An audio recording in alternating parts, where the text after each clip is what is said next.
నమస్తే, welcome to RP7 TV news. దేశ భవిష్యత్తు కోసం నరేంద్ర మోడీ మరోసారి ప్రధాని చేయడమే లక్ష్యంగా ప్రతి కార్యకర్త కంకణబద్దులై పనిచేయాలని పిలుపునిచ్చారు. ఆదిలాబాద్ బీజేపీ ఎంపీ అభ్యర్థి గోడం నగేష్ భైంసా పట్టణంలో జరిగిన విస్తృత స్థాయి సమావేశంలో ఆయన మాట్లాడుతూ క్షేత్రస్థాయిలో ప్రచార కార్యక్రమాల విషయమై కార్యకర్తలకు దిశానిర్దేశం చేశారు. ఈ కార్యక్రమంలో బీజేపీ నేత నిర్మల్, ఎమ్మెల్యే ఏలటి మహేశ్వరరెడ్డి, బీజేపీ జిల్లా అధ్యక్షులు అంజి కుమార్ రెడ్డి, మండల పార్టీ బాధ్యులు, సీనియర్ నాయకులు, కార్యకర్తలు తదితరులు పాల్గొన్నారు. నాకు 1,00,000 ఓట్లు 25,000 మెజారిటీని గెలిపించిన మీరందరికీ ప్రత్యేక ధన్యవాదాలు తెలియజేస్తున్నాను.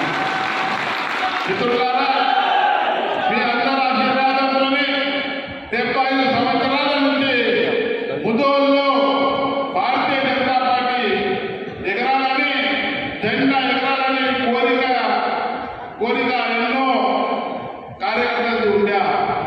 ఈరోజు మీ అందరి ఆశీర్వాదంతోనే నన్ను గెలిపించి భారతీయ జనతా పార్టీ మొదలు గడ్డ మీద ఎగిరించడమంటే చాలా ఎంతో కష్టపడి మనం ఇలా ఓట్లు వేయించుకుని మనకు పోటీలో ఉన్న ప్రతి నాయకుడు మనకు సపోర్ట్ ఎవరు చేయలేదు.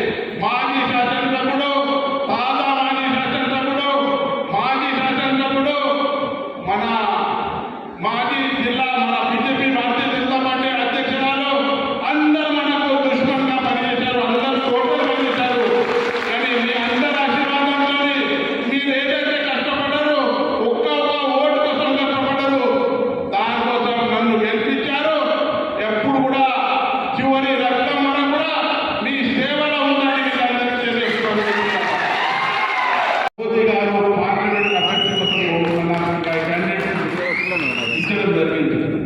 ఈ కొత్త మన రేవంత్ రెడ్డి గారు చేయమంటాడు. ఆదిలాబాద్ లో నాగేష్ గారు పొట్టిగా ఉన్నాడు, పని చెయ్యడు, అని చేత కాదు.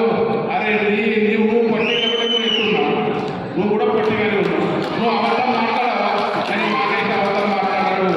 యాదుంటుంది ముఖ్యమంత్రి గారు మా నాగేష్ గారు చెప్పిన మాట ఎప్పుడు కూడా మన మరలడు. ఆయనకు ప్రతి నియోజకవర్గంలో, ప్రతి మండలిలో ఆయనకు అంత అవగాహన ఉంది.